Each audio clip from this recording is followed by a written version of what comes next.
art, sometimes it's toys, or it's urban vinyl, or it's designer vinyl. Yeah. It might as well be a toy. We're not. No. I would say generally it comes from, we're working on a job and saving a file, and we know it's going to take 5 minutes to save it, so you just start sketching, drawing stuff, and you're just sort of hanging out and creating stuff that doesn't have any real consequences to it. I may react to something, and Jason has a sketch that he just creates, and it's just sitting on his desk, and I happen to walk over and talk to him about something and see it, and I say, well, what's this? And he says, I don't know, just drawing. And then we say, well, what if you did this with it, or what if it had a story like this, and it just becomes a dialogue that then, in a lot of ways, it just creates itself. We try to bring it to life, whether it's just on paper or if it ultimately becomes a vinyl figure. The process is pretty organic. There's no actual method that we go through to get it done. It's just, if it feels right, we go with it. If it doesn't, we kill it.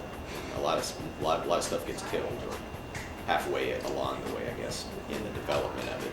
We're just not feeling it, so we'll say, let's just not be do a it. little more interesting is that a lot of them that do die, they don't die completely. They just, it's a portion of it that maybe comes back to life somewhere else, or we might merge, ideas, or there might be something that happens that's an amalgamation of 3 different things that never happened, but then they make their way in. Or there might be a story that's very developed, or a character that's very developed, and then there's like this piece that's missing. It's like, well, let's kind of take that one element from this other thing and apply it to this, and then we'll find something else to put there. And so there's really the ability to do kind of a modular process, because a lot of the thinking behind all of the characters is the same.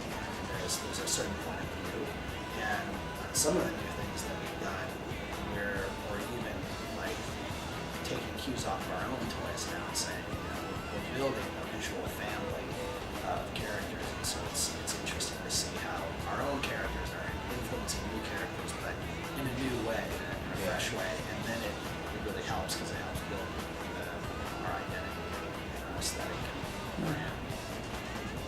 It isn't necessarily getting killed as much as it's being put on hold. Some of the stories, there was an idea that Jason had over a year ago that started up for a while. We worked on it, and then it stopped, and then it started up again. And then we kind of just put it on the shelf for a while because we knew it was going to take a while to get it to where we wanted it to be, and then we're getting ready to get back up again. So that, from the time that the idea started to when it's done, that might be 3 years. Or we don't know. It's just the stuff that we're creating. Some of it's immediate. It might be a sketch that we look at and say, we're going to make that right now. And then something else, we might like it enough to spend the time, however long it takes to get it done. Shut down in North America. Those are all things that seem to weave their way into the story of the characters, because those are things that we're aware of. And since this whole world that we're creating with Uncle Products, it's all made up stuff. We can make it whatever we want. So the story can be deep, it can be funny, it can be both of those things.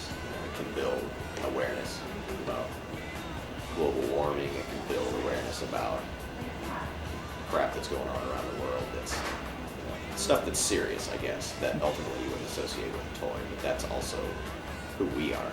I mean, we can take things seriously but also have fun with it at the same time, poke at it a little bit, poke fun at stuff. Derek and I feel like certain toys are more relevant at a particular time, or they fit better with what our point of view is right now.